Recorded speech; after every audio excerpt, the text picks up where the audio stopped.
오늘 들려드릴 이야기는 바다를 두려움의 공간이 아니라 아직 인간이 다 알지 못한 거대한 우주처럼 바라본 소설 쥘 베른의 해저 이만리입니다. 이 작품에는 거대한 바다 괴물도 나오고 강철로 만들어진 신비한 잠수함도 나오며 인간 세계에 등을 돌린 수수께끼의 천재도 등장합니다. 하지만 이 이야기는 단순한 모험담만은 아닙니다. 누군가에게 바다는 자유였고, 누군가에게는 감옥이었으며, 누군가에게는 세상으로부터 사라질 수 있는 마지막 피난처였습니다. 그리고 그 바다 밑에는 문명보다 더 조용하고 인간의 마음보다 더 깊은 세계가 숨어 있었습니다. 그럼 이제 세상의 모든 해도에 표시되지 않은 항해를 함께 시작해 보겠습니다. 이야기는 어느 날 갑자기 바다 위에 나타난 정체불명의 존재로부터 시작됩니다. 세계 각국의 배들이 어떤 거대한 물체를 목격했다고 보고하기 시작했습니다. 그것은 밤바다 위에서 번쩍이는 빛을 내기도 했고 엄청난 속도로 물살을 가르며 움직이기도 했습니다. 어떤 배는 그것과 충돌해 선체가 부서졌고 사람들은 입을 모아 말했습니다. 저것은 단순한 생물이 아니다. 혹은 우리가 알지 못하는 어마어마한 바다 괴물일지도 모른다. 그 소문은 점점 커졌고 공포는 곧 호기심으로, 호기심은 국가적 관심으로 바뀌었습니다. 이때 등장하는 인물이 프랑스의 박물학자 피에르 아로낙스 교수입니다. 그는 바다 생물과 자연사의 밝은 학자였고 이 수수께끼에 대해 의견을 밝힌 뒤 미국의 괴물 추적 원정에 초대받게 됩니다. 아로낙스는 망설이지 않았습니다. 미지의 생명체가 정말 존재한다면 그것은 학자로서 평생 다시 오지 않을 기회였기 때문입니다. 그는 자신의 충직한 하인 콩세유와 함께 미국 군함 에이브러험 링컨호에 승선합니다. 그리고 그 배에는 또 한 명의 중요한 인물이 타고 있었습니다. 작살 한 번 던지면 고래도 놓치지 않는다는 캐나다인 포경꾼 네드랜드.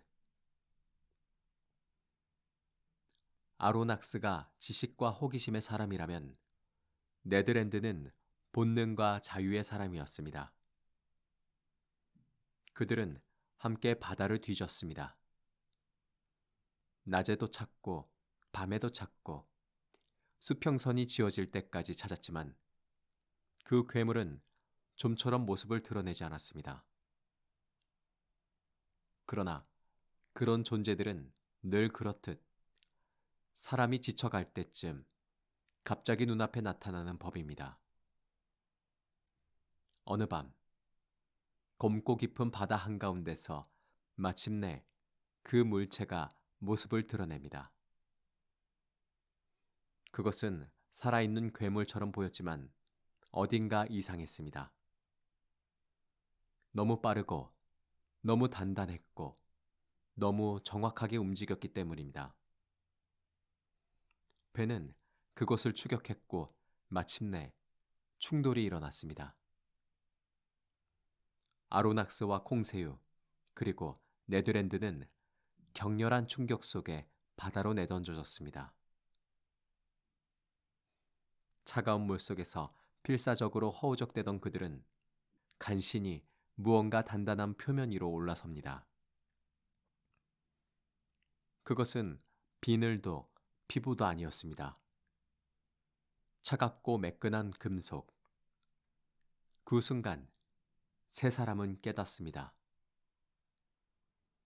그들이 올라탄 것은 괴물의 등이 아니라 인간이 만든 어떤 물체의 외벽이라는 것을. 그들이 쫓던 바다 괴물의 정체는 생물이 아니라 정체불명의 강철 잠수함이었습니다. 얼마 지나지 않아 세 사람은 잠수함 내부로 끌려 들어갑니다. 그리고 그들 앞에 나타난 남자.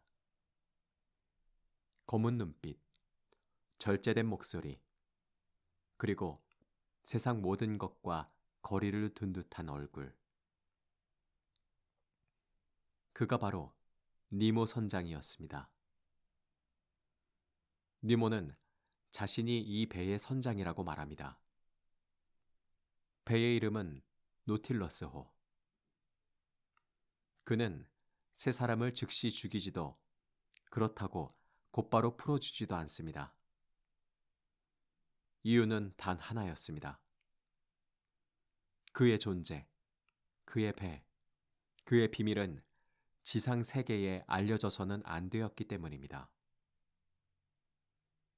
그래서 아로낙스 일행은 손님처럼 대접받지만 결코 자유롭지 않은 상태, 말하자면 우아한 포로가 됩니다.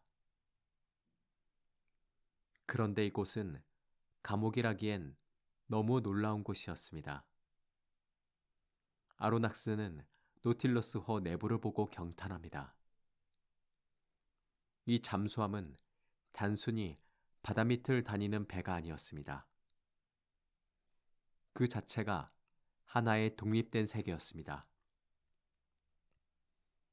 도서관이 있었고, 희귀한 예술품이 전시된 응접실이 있었고, 정교한 기계 설비와 과학 장비들이 갖춰져 있었습니다. 그리고 그 모든 것은 당시 인간 세계의 기술 수준을 훨씬 뛰어넘고 있었습니다. 노틸러스호는 전기를 동력으로 움직이고 바닷속에서 식량과 자원을 얻으며 지상의 어떤 항구에도 의존하지 않았습니다. 니모는 말합니다. 자신은 더 이상 인간 사회에 속하지 않는다고. 국가도, 법도, 국경도, 권력도 더는 자신을 구속할 수 없다고. 그는 바다 아래에서 완전한 자유를 찾았다고 믿고 있었습니다. 아로낙스는 그에게 매혹됩니다. 이 남자는 미치광이일까? 아니면 시대를 너무 앞서간 천재일까? 반면 네드랜드는 다르게 봅니다. 그에게 중요한 건 잠수함의 아름다움도 과학도 아니었습니다. 감옥은 감옥일 뿐이었습니다. 문이 잠겨 있고 원하는 곳에 갈 수 없다면 아무리 화려해도 그건 자유가 아니었습니다. 이렇게 세 사람은 서로의 다른 마음으로 노틸러스호의 항해를 시작하게 됩니다. 그리고 그 항해는 곧 인간이 한 번도 경험하지 못한 해저 세계의 문을 열어줍니다. 노틸러스호가 바다 아래를 미끄러지듯 지나갈 때 아로낙스는 거대한 유리창 너머의 세계를 바라봅니다. 그것은 단순히 물속이 아니었습니다. 숲처럼 흔들리는 해초, 기묘한 형태의 산호, 형광처럼 빛나는 생물들, 그리고 인간의 발길이 닿지 않은 끝없는 정적. 마치 다른 별 같았습니다. 이 소설이 아름다운 이유는 바다를 공포의 공간으로만 그리지 않는다는 데 있습니다. 바다는 어둡고 차가운 심연이기도 하지만 동시에 인간의 상상력을 끝없이 넓혀주는 경의의 장소이기도 합니다. 니모는 아로낙스를 데리고 해저 산책에 나섭니다. 특수 잠수복을 입고 바닷속 바닥을 직접 걷는 경험. 그곳에는 나무 대신 해조류가 숲을 이루고 짐승 대신 거대한 물고기들이 지나갑니다. 말소리는 들리지 않고 총성조차 물속에서는 이상하게 눌려 들립니다. 이 장면은 마치 지상의 모든 소음이 사라진 뒤 세상 본래의 고요만 남은 것처럼 느껴집니다. 아로낙스는 이 항해가 두려우면서도 황홀합니다. 인간이 만든 학문과 분류가 이 거대한 세계 앞에서는 얼마나 작은가를 그는 끊임없이 깨닫게 됩니다. 노틸러스호는 인도양으로 향하고 그곳에서 또 하나의 중요한 장면이 펼쳐집니다. 니모는 진주 채취장이 있는 바다로 아로낙스를 데려갑니다. 그곳에서 그들은 가난한 잠수부 한 사람이 목숨을 걸고 진주를 채취하는 모습을 보게 됩니다. 그런데 갑자기 상어가 나타납니다. 평화롭던 바닷속이 순식간에 사리로 뒤바뀝니다. 잠수부는 도망칠 틈도 없고 상어는 곧 그를 덮칠 듯 다가옵니다. 그때 니모가 움직입니다. 그는 망설이지 않고 앞으로 나서 목숨을 걸고 상어와 맞섭니다. 그리고 끝내 그 가난한 잠수부를 구해냅니다. 이 장면은 중요합니다. 왜냐하면 니모는 세상을 경멸하는 사람처럼 보이지만 사실 약한 자에게는 깊은 연민을 품고 있기 때문입니다. 그는 사람들을 모두 사랑하지는 않습니다. 그러나 분명히 억눌린 사람들, 가난한 사람들, 힘없는 사람들에게는 유난히 약한 모습을 보여줍니다. 그는 몰래 엄청난 가치의 진주를 그 잠수부에게 남깁니다. 세상과 단절한 남자. 그러나 누구보다 세상의 상처를 잘 알고 있는 남자. 아로낙스는 점점 더 혼란스러워집니다. 니모는 과연 어떤 사람일까? 차가운 천재일까? 아니면 상처받은 이상주의자일까? 노틸러스호의 항해는 계속됩니다.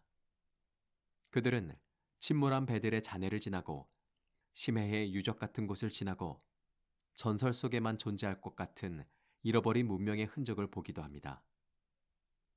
특히 해저에 잠든 오래된 도시의 폐허 앞에서 아로낙스는 깊은 충격을 받습니다. 한때 찬란했을 문명이 이제는 바다 밑에서 조용히 잠들어 있습니다. 인간은 그렇게도 위대한 것을 만들고도 언젠가는 물속 먼지처럼 사라지고 맙니다.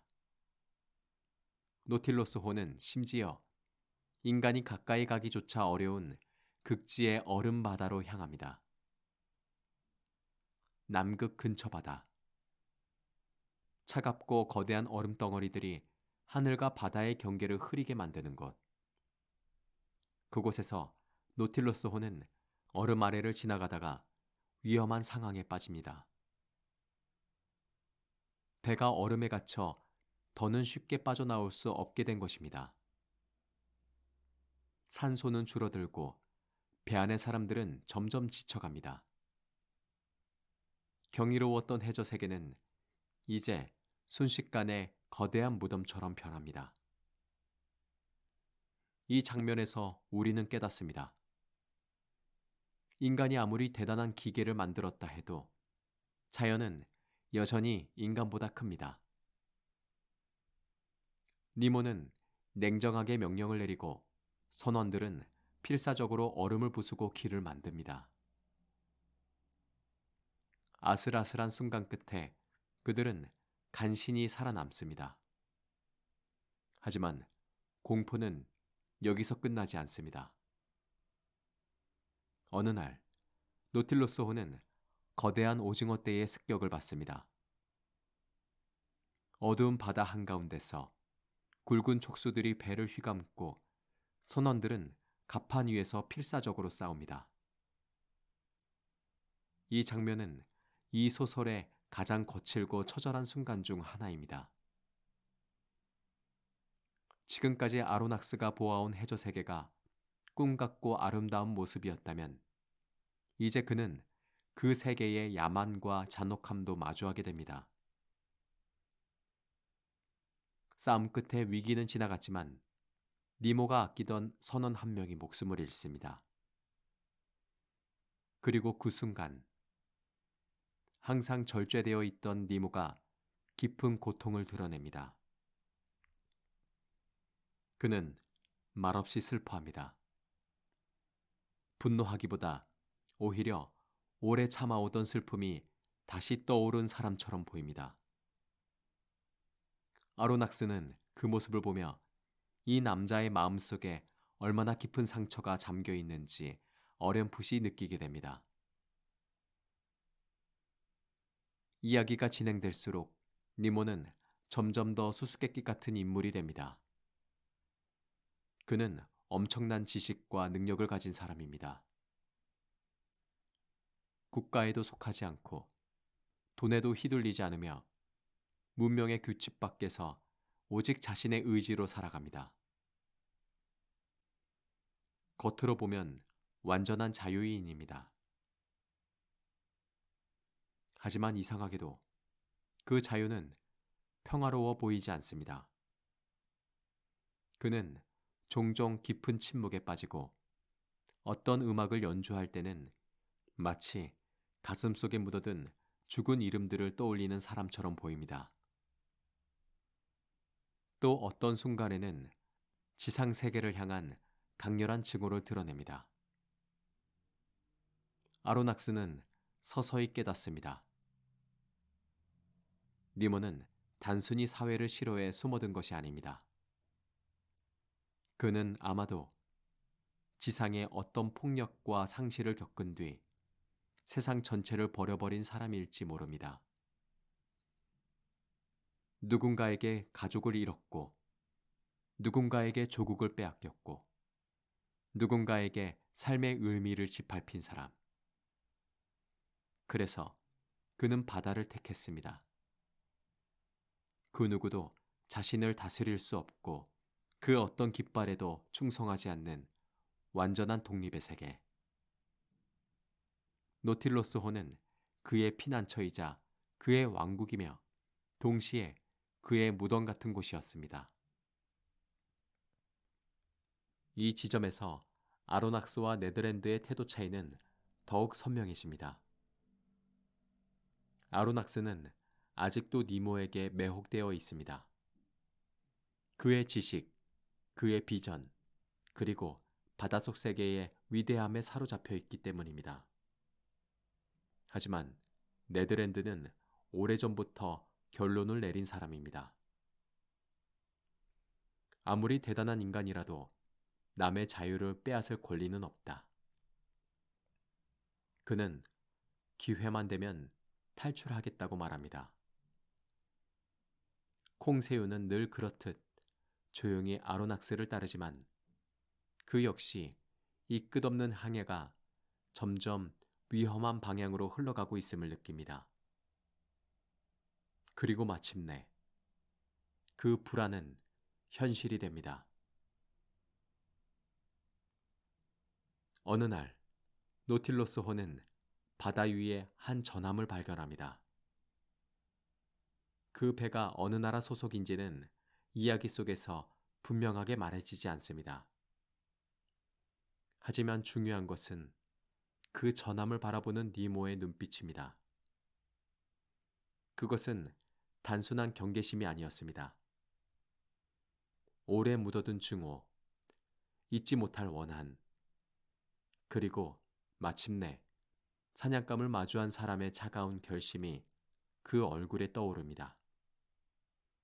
아로낙스는 그때 처음으로 진짜 공포를 느낍니다. 바다의 괴물은 노틸러스호 바깥에 있는 것이 아니라 어쩌면 이 배 안에 있을지도 모른다는 공포. 니모는 전함을 공격합니다. 노틸러스호는 물속에서 접근해 강철의 힘으로 적함을 들이받습니다. 배는 찢기고 사람들은 차가운 바다로 떨어지고 아로낙스는 유리창 너머로 죽어가는 이들의 모습을 보게 됩니다. 그 장면은 잔혹한 승리가 아닙니다. 오히려 너무 깊은 절망이 복수라는 형태로 폭발한 순간에 가깝습니다. 니모는 전함을 침몰시킨 뒤에도 평온해지지 않습니다.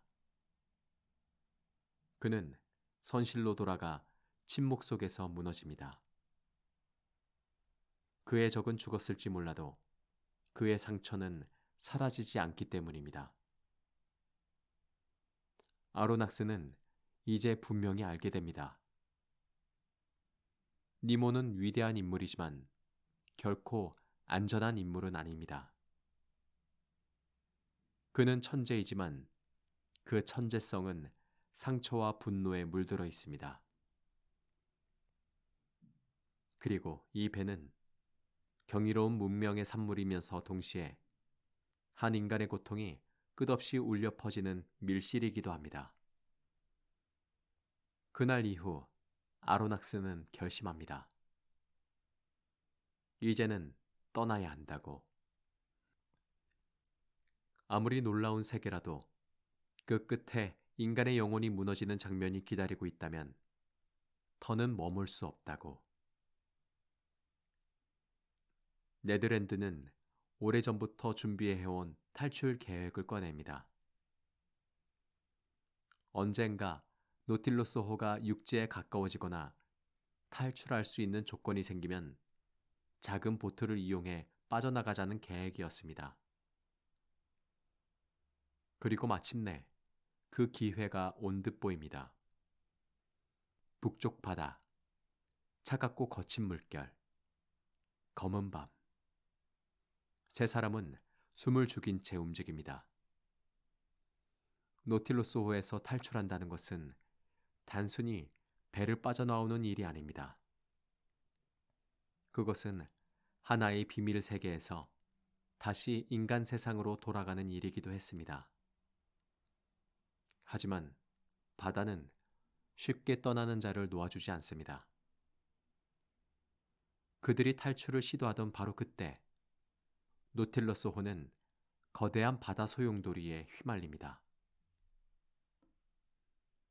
회전하는 검은 물, 배 전체를 집어삼킬 듯한 힘, 하늘과 바다가 한꺼번에 뒤집히는 듯한 혼란. 이 소용돌이는 단순한 자연 현상이 아니라 마치 이 이야기 전체가 마지막으로 빨려 들어가는 운명의 입구처럼 보입니다. 배는 미친 듯이 흔들리고 세 사람은 정신없이 휘쓸립니다.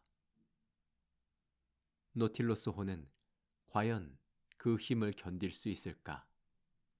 니모 선장은 어떻게 될까? 아무것도 확실하지 않은 채 아로낙스의 의식은 점점 멀어집니다. 그리고 모든 것이 깊은 어둠 속으로 가라앉습니다. 아로낙스가 다시 눈을 떴을 때 그는 더 이상 노틸러스호 안에 있지 않았습니다. 그는 구조되어 있었습니다. 옆에는 공새우가 있었고 네덜란드도 살아 있었습니다. 세 사람은 믿기 힘들 정도로 가까스로 그 죽음 같은 소용돌이 속에서 살아남은 것입니다. 하지만 한 가지는 끝내 알 수 없었습니다. 니모 선장은 어떻게 되었는가? 노틸러스호는 바다 밑으로 영영 가라앉았는가? 아니면 다시 누구의 눈에도 띄지 않는 심해로 사라졌는가? 아무도 모릅니다. 그래서 이 이야기는 명쾌한 결말로 닫히지 않습니다. 괴물이 죽고 영웅이 승리하고 모든 수수께끼가 풀리는 식의 이야기가 아닙니다. 오히려 마지막까지 남은 것은 하나의 인물에 대한 복잡한 감정입니다. 니모 선장. 그는 잔인한 사람일까요? 아니면 비극적인 사람일까요? 세상을 버린 사람일까요? 아니면 세상에게 먼저 버려진 사람일까요? 아로낙스는 살아 돌아왔지만 그가 바다에서 본 것은 단순한 신기한 풍경이 아니었습니다. 그는 인간의 지식의 한계를 보았고 과학이 얼마나 놀라운 자유를 줄 수 있는지도 보았습니다. 하지만 동시에 상처 입은 인간이 그 힘을 손에 쥐었을 때 그 자유가 얼마나 위험한 고립이 될 수 있는지도 보았습니다. 노틸러스 호는 인류의 미래처럼 보이기도 했고 한 인간의 절망이 만든 무덤처럼 보이기도 했습니다. 바다는 니모에게 자유를 주었지만 그 자유는 그를 치유하지 못했습니다. 세상으로부터 멀어질 수는 있었지만 자기 마음속 고통으로부터는 끝내 도망칠 수 없었던 것입니다. 그래서 해저 이만리는 단지 바닷속 모험담으로 끝나지 않습니다. 이 소설은 묻습니다. 문명에서 벗어난다는 것은 정말 자유가 되는 일일까? 세상을 미워하면 상처도 함께 사라질까? 인간은 놀라운 기계를 만들 수 있지만 정작 자기 마음 하나는 끝내 완전히 다스리지 못하는 존재가 아닐까? 그리고 어쩌면 그래서 바다는 더 깊어 보이는지도 모릅니다. 그 바다 밑 어딘가에는 아직도 노틸러스 호가 조용히 떠다니고 있을 것만 같습니다. 아무에게도 발견되지 않은 채 빛이 닿지 않는 곳에서 한때 인간 세상을 등졌던 선장과 함께 혹은 이미 오래전에 깊은 심해의 침묵 속으로 사라졌을지도 모르겠습니다. 하지만 어떤 결말이 진실이든 아로낙스가 남긴 기록 덕분에 우리는 지금도 그 항해를 떠올릴 수 있습니다. 인간이 아직 모든 것을 이해하지 못하던 시대에 누군가는 이미 바닷속으로 내려가 미래를 먼저 바라보고 있었다는 것, 미래를 먼저 바라보고 있었다는 사실을, 그리고 그 미래는 눈부신 경이로움과 함께 짙은 고독을 품고 있었다는 사실을 말입니다. 오늘의 이야기는 여기까지입니다. 깊고 어두운 바다를 떠올리며 잠들고 싶은 밤, 혹은 세상에서 조금 멀어지고 싶은 밤에 이 소설은 오래 남습니다. 해저 이말리는 바다에 대한 이야기이면서 사실은 인간의 내면에 대한 이야기이기 때문입니다. 보이지 않는 깊이, 말로 다 설명할 수 없는 고독, 그리고 끝내 다 헤아릴 수 없는 한 사람의 상처. 바다 밑 이말리 아래에는 단지 물과 어둠만 있는 것이 아니라 인간이 끝내 설명하지 못한 마음도 함께 가라앉아 있었는지 모르겠습니다. 편안한 밤 되시길 바랍니다. 지금까지 무엇이든 내레이션이었습니다.